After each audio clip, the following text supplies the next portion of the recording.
ನಮಸ್ಕಾರ ವೀಕ್ಷಕರೇ, ಆರೋಗ್ಯ ಸುಭಾಷಿತ ಕಾರ್ಯಕ್ರಮಕ್ಕೆ ನಿಮ್ಮೆಲ್ಲರಿಗೂ ಪ್ರೀತಿಯ ಸ್ವಾಗತ. ಆರೋಗ್ಯ ಸುಭಾಷಿತ ನಿಮ್ಮ ಆರೋಗ್ಯದ ಗೆಳೆಯ. ವೀಕ್ಷಕರೇ, ಯಾರ್ಯಾರು ನಮ್ಮ ಚಾನಲ್ನ ಸಬ್ಸ್ಕ್ರೈಬ್ ಮಾಡಿಲ್ಲ, ಸಬ್ಸ್ಕ್ರೈಬ್ ಮಾಡಿ, ಫಾಲೋ ಮಾಡಿ. ಯಾಕಂದರೆ ಪ್ರತಿನಿತ್ಯ ಆರೋಗ್ಯದ ಬಗ್ಗೆ ಒಂದೊಂದು ಮಾಹಿತಿಯನ್ನು ನಾವು ನಿಮಗೆ ನೀಡ್ತೀವಿ. ಅಂದಹಾಗೆ ನಾನು ನಿಮ್ಮ ಸುಭಾಷಿತ್ ಶೆಟ್ಟಿ. ಇವತ್ತಿನ ಸಂಚಿಕೆಯಲ್ಲಿ ನಾವು ಪ್ರತಿನಿತ್ಯ ತಿನ್ನುವಂತಹ ವಿಷಕಾರಿ ಆಹಾರದ ಬಗ್ಗೆ ನಾವು ಮಾಹಿತಿನ ಕೊಡ್ತೀವಿ. ಹಾಗಾದರೆ ಆ ವಿಷಕಾರಿ ಆಹಾರ ಯಾವುದು ಅನ್ನೋ ಕುತೂಹಲ ನಿಮಗಿದೆಯಾ? ಹಾಗಿದ್ರೆ ಈ ವಿಡಿಯೋನ ಪೂರ್ತಿ ನೋಡಿ.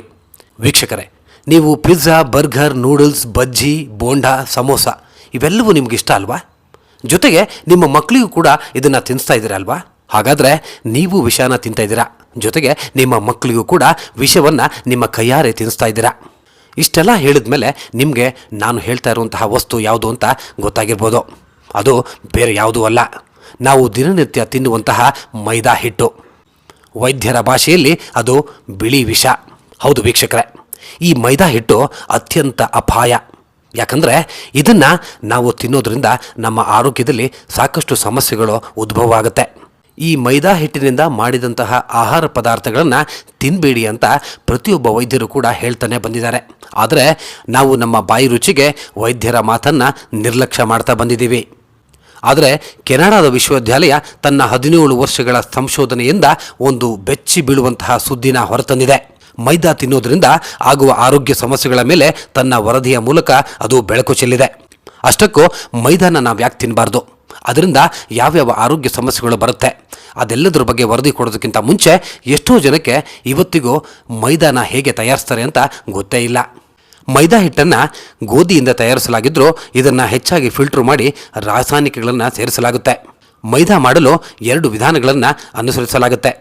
ಮೊದಲು ಗೋಧಿಯನ್ನು ಹಿಟ್ಟು ಮಾಡಿ ಸಂಸ್ಕರಿಸಲಾಗುತ್ತೆ. ಇದನ್ನು ಕೆಲ ದಿನಗಳವರೆಗೆ ಸಂಸ್ಕರಿಸಲಾಗುತ್ತೆ.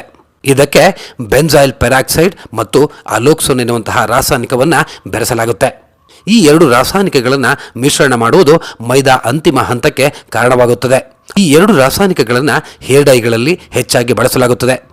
ಇವೆಲ್ಲವುಗಳಿಂದ ಮಾಡಿದಂತಹ ಬಿಳಿ ಹಿಟ್ಟನ್ನು ಪ್ರತಿದಿನ ಆಹಾರದಲ್ಲಿ ಸೇವಿಸುವುದರಿಂದ ಭವಿಷ್ಯದಲ್ಲಿ ತೀವ್ರ ಆರೋಗ್ಯ ಸಮಸ್ಯೆಗಳು ಮತ್ತು ಸಾವು ಸಂಭವಿಸಬಹುದು ಎಂದು ವೈದ್ಯಕೀಯ ತಜ್ಞರು ಹೇಳುತ್ತಾರೆ. ಪ್ರತಿದಿನ ಮೈದಾ ತಿನ್ನುವುದರಿಂದ ದೇಹಕ್ಕೆ ಯಾವುದೇ ಪ್ರಯೋಜನವಿಲ್ಲ. ಇದರಲ್ಲಿ ದೇಹಕ್ಕೆ ಬೇಕಾದ ಯಾವುದೇ ಪೋಷಕಾಂಶಗಳು ಮತ್ತು ವಿಟಮಿನ್ಗಳು ಇರೋದಿಲ್ಲ. ಆದ್ದರಿಂದ ಇವುಗಳಿಂದ ತಯಾರಿಸಿದ ಆಹಾರಗಳನ್ನು ಸೇವಿಸುವುದರಿಂದ ಯಾವುದೇ ಪ್ರಯೋಜನವಾಗೋದಿಲ್ಲ. ಯಾಕಂದರೆ ಮೈದಾ ಒಂದು ರೀತಿಯಲ್ಲಿ ಸಂಸ್ಕರಿತ ಆಹಾರ. ಈ ರೀತಿ ಪ್ರೊಸೆಸಿಂಗ್ ಮಾಡುವಾಗ ಅದರಲ್ಲಿರುವಂತಹ ಎಲ್ಲ ಪೌಷ್ಟಿಕಾಂಶಗಳು ನಾಶ ಆಗುತ್ತೆ. ಅದರಲ್ಲಿರುವಂತಹ ಫೈಬರ್ ಸಂಪೂರ್ಣವಾಗಿ ನಷ್ಟ ಆಗುತ್ತೆ. ಇನ್ನೂ ಸರಳವಾಗಿ ಹೇಳಬೇಕಂದ್ರೆ ಮೈದಾ ಅನ್ನುವುದು ಪೌಷ್ಟಿಕಾಂಶಗಳೇ ಇಲ್ಲದ ವ್ಯರ್ಥ ಹಿಟ್ಟು.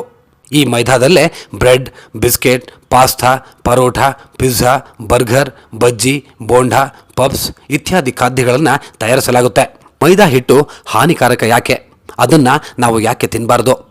ಅಧ್ಯಯನದ ಪ್ರಕಾರ ಮೈದಾ ಉತ್ಪನ್ನಗಳನ್ನು ಹೆಚ್ಚು ತಿಂದರೆ ಬೊಜ್ಜು ಬೆಳೆಯುತ್ತದೆ, BP ಮತ್ತು ಶುಗರ್ ಹೆಚ್ಚಾಗುತ್ತೆ, ದೇಹದಲ್ಲಿ ಕ್ಯಾಲ್ಸಿಯಂ ಕೊರತೆ ಉಂಟಾಗುತ್ತೆ.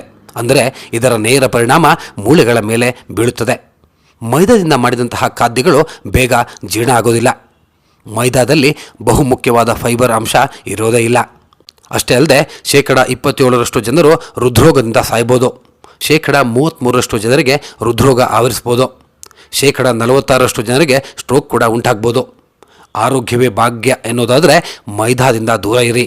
ಮನೆಯಲ್ಲಿ ಮಾಡಿದಂತಹ ಅಡುಗೆಯಲ್ಲಿ ಮೈದಾ ಬಳಕೆ ಇರೋದಿಲ್ಲ.